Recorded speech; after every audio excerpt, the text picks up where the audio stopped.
Bienvenidos a Una historia aburrida.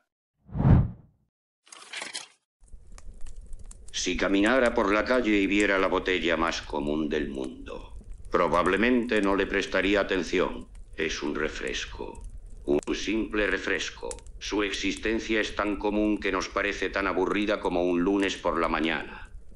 Pero la historia de la Coca-Cola no comienza con el burbujeo de la felicidad, ni con Papá Noel. Comienza con una farmacia, con un farmacéutico y con una serie de decisiones tan lentas y aburridas que es increíble que este producto exista. En el bullicio de Atlanta, Georgia, en el año 1886, la historia de un refresco tan común que a nadie le sorprende estaba a punto de empezar. Pero esta historia no es sobre botellas, publicidad o sabor. Es sobre un hombre, un farmacéutico, cuyo nombre era John Stith Pemberton. Un hombre que, en ese momento, estaba lejos de imaginar el legado que dejaría. Su vida, hasta ese punto, había sido una serie de eventos comunes, sin nada que indicara la magnitud del futuro que le esperaba. Pemberton era un veterano de la Guerra Civil estadounidense. Había servido en el bando confederado, en una época donde los conflictos armados dejaban profundas cicatrices físicas y emocionales.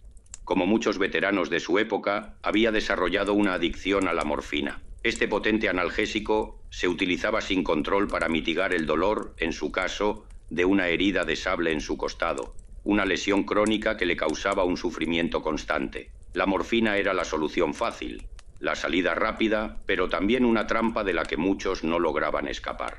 Para liberarse de esta adicción, dedicó gran parte de su vida a encontrar una alternativa, una medicina botánica que pudiera calmar el dolor, sin los efectos destructivos del opio y sus derivados.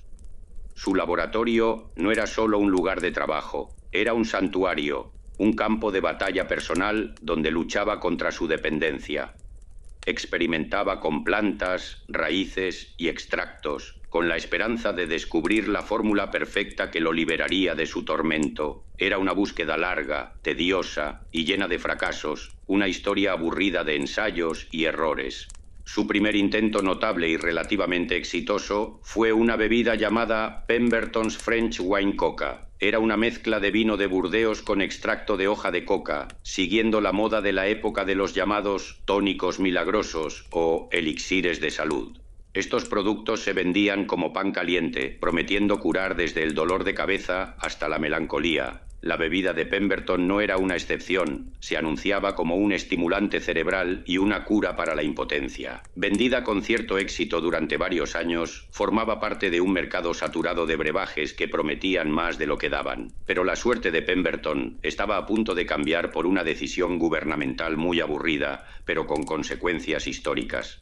En el año 1886, el condado de Fulton, donde se encontraba Atlanta, aprobó una ley seca. Esta legislación, aparentemente local, prohibía la venta de alcohol, impactando directamente en el negocio de Pemberton, cuya French Wine Coca contenía vino. Pemberton, un hombre de negocios a pesar de sus dolencias, sabía que su producto estrella ya no era viable en Atlanta. Tenía que reformular su producto, pero esta vez sin una sola gota de alcohol. Esta fue una tarea lenta, metódica y sí, aburrida. Se retiró a su laboratorio en el patio trasero de su casa, un espacio modesto pero lleno de sus instrumentos y sus sueños. Su objetivo no era crear una bebida refrescante, sino un jarabe medicinal sin alcohol. Mezcló de manera meticulosa y lenta una serie de ingredientes, aceites esenciales, nuez de cola de África y el ingrediente principal, extracto de hoja de coca.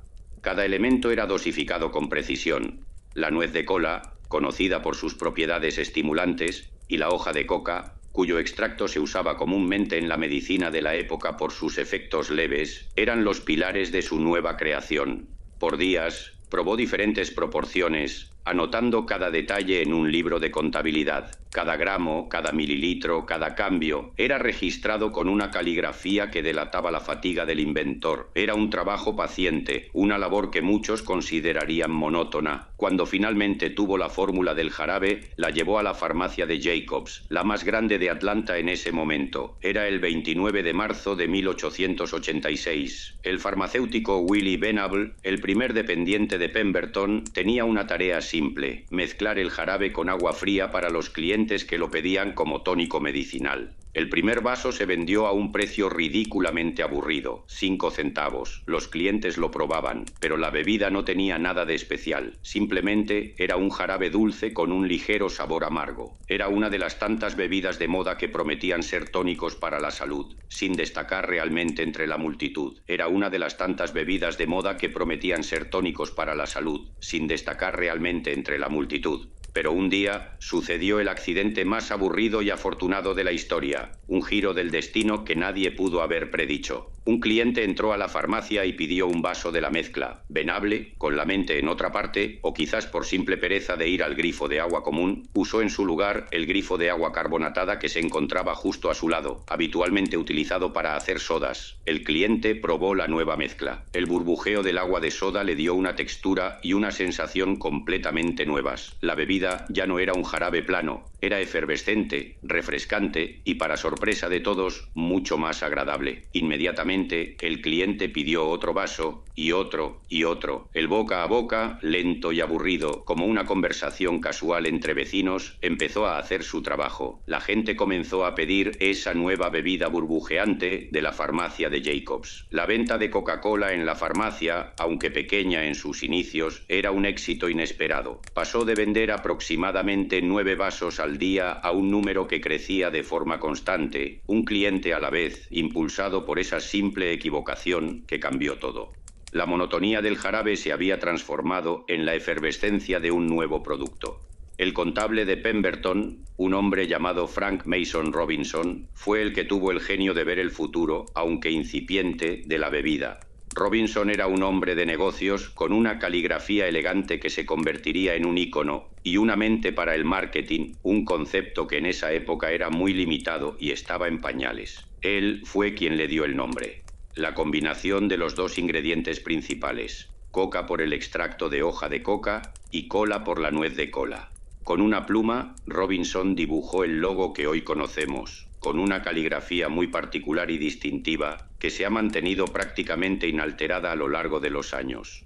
La primera publicidad se imprimió en un simple periódico local, el Atlanta Journal, en el mes de mayo de ese mismo año. Era un anuncio tan corto y sin gracia, tan directo y sin adornos, que solo decía Coca-Cola, una deliciosa y refrescante bebida de soda. Venta en el vaso por 5 centavos. La venta era, como lo había sido al inicio, terriblemente aburrida, con un promedio de 9 vasos vendidos por día en la primera temporada. Era una cantidad modesta, un negocio local, sin visos de grandeza. La salud de Pemberton, mientras tanto, no mejoró. Al contrario, continuó deteriorándose rápidamente. La morfina había dejado una huella imborrable en su cuerpo y sus intentos de encontrar una cura no lograron revertir el daño. En su lecho de muerte, Pemberton, sin poder ver el futuro, sin la menor idea de que su creación se convertiría en un fenómeno global, vendió los derechos del producto a varios socios por sumas insignificantes. Era una decisión dictada por la necesidad, por la falta de recursos y por una enfermedad implacable. La última porción, la más importante y la que aseguraría el verdadero futuro de Coca-Cola, se la vendió a un hombre llamado Asa Candler, un empresario astuto que sí vislumbraría el potencial latente. Pemberton murió en 1888, apenas 2 años después de la invención de su jarabe, sin saber que su creación se convertiría en un imperio que dominaría la industria de las bebidas en todo el mundo. Es una historia triste y aburrida de un inventor que nunca llegó a ver el verdadero impacto de su obra. Asa Griggs Candler era un empresario y farmacéutico. Era un hombre con una visión de negocios abrumadora, con una ambición por expandir su marca por todo el país. A finales de 1889, Candler finalmente obtuvo el control total de la fórmula de Coca-Cola por un costo total de $2.300, una suma que hoy nos parece insignificante, pero que en aquel entonces representaba una inversión considerable. Candler entendió que el jarabe tenía un potencial que Pemberton y sus socios no habían visto. Comprendió que la clave para un negocio rentable no era vender vasos de 5 centavos en una farmacia, sino vender el jarabe concentrado a otras farmacias y fuentes de soda, para que ellos lo mezclaran y lo vendieran a sus clientes. El negocio se expandió de manera lenta y controlada, paso a paso, de ciudad en ciudad, con la misma meticulosidad aburrida de un contable revisando sus libros. Su estrategia de marketing fue aburrida pero efectiva. Candler envió cupones gratuitos para probar la Coca-Cola por correo. Él creía en el poder del boca a boca. Si a una persona le gustaba, le diría a otra persona y así sucesivamente. Era un crecimiento orgánico, paciente, sin grandes fuegos artificiales. En los primeros años, el negocio creció gracias a cupones y folletos de papel, extendiéndose lentamente por todo el sur de Estados Unidos. Candler también tomó una decisión importante. La fórmula, que en la época de Pemberton contenía una pequeña cantidad de cocaína, un ingrediente común en muchos tónicos de la época, fue alterada en 1904 para eliminarla por completo.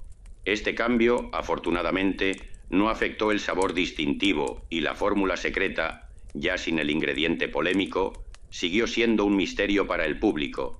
En la era de Candler, la Coca-Cola se vendía casi exclusivamente en fuentes de soda, donde los dependientes mezclaban el jarabe con agua carbonatada fresca. Pero el futuro del negocio estaba a punto de cambiar por la visita de dos hombres de negocios con una idea que él, inicialmente, consideró aburrida y poco rentable: el embotellado. En 1899, dos empresarios, Benjamin Thomas y Joseph Whitehead, visitaron a Candler con la propuesta de embotellar la bebida para venderla en cualquier lugar, lejos de las fuentes de soda. Candler, un hombre que no veía el futuro de la botella, les vendió los derechos de embotellado por una cantidad insignificante, $1. Para su sorpresa, estos dos hombres comenzaron a construir una red de embotelladoras que se expandió rápidamente por todos los Estados Unidos. La Coca-Cola ya no se vendía solo en vasos, se vendía en botellas, un formato portátil y accesible que la convirtió en un producto de consumo masivo. A partir de ese momento, la red de embotellado de Coca-Cola se convirtió en un modelo de negocio innovador, un sistema lento y aburrido que dependía de una serie de contratos y franquicias para operar. Las botellas al inicio eran de muchos tamaños y colores, lo que causaba confusión en el público. Por esta razón, las embotelladoras se reunieron para encargar un diseño de botella que fuera único, distintivo y fácil de reconocer incluso en la oscuridad. En 1915, la compañía Root Glass de Indiana ganó la licitación para diseñar la nueva botella. La botella, con su silueta de mujer y sus acanaladuras, se convirtió en un icono tan memorable como el logotipo mismo. La lenta, controlada y aburrida expansión de la Coca-Cola continuó durante todo el siglo XX. Durante la Segunda Guerra Mundial, el presidente de la compañía, Robert Woodruff, tomó una decisión muy inusual y visionaria: que la Coca-Cola fuera accesible para cada soldado estadounidense, sin importar dónde estuvieran y a qué precio. La bebida se convirtió en un símbolo del hogar, de América y de la paz en tiempos de guerra, una pequeña conexión con casa en medio del caos. La Coca-Cola ya no era solo una bebida, era un ícono cultural, un símbolo de una nación. La compañía ha mantenido la fórmula en secreto por más de un siglo. Existen rumores y leyendas sobre el secreto, pero la realidad es mucho más aburrida. La fórmula está custodiada en una bóveda en Atlanta, con un proceso que se divide entre dos personas. Es un ritual simple y monótono que garantiza que el jarabe se produzca de la misma manera que lo hizo Pemberton hace más de 100 años. Pero incluso una compañía tan aburrida y metódica como Coca-Cola ha cometido errores. El más grande ocurrió en 1985, cuando la empresa tomó una decisión que demostró lo importante que es su sabor. La nueva Coca-Cola, un sabor más dulce, fue lanzada al mercado.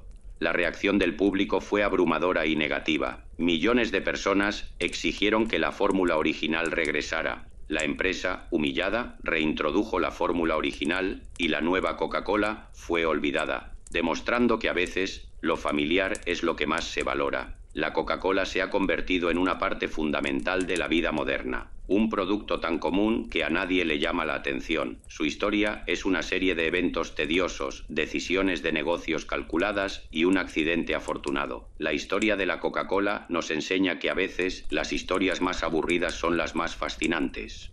En un mundo que no para, aquí nos tomamos las cosas con calma, y la verdad es que nos va de maravilla. Si quieres unirte a este club y seguir explorando historias que te ayudarán a desconectar, dale a ese botón de suscribirse y a la campanita antes de que te quedes dormido.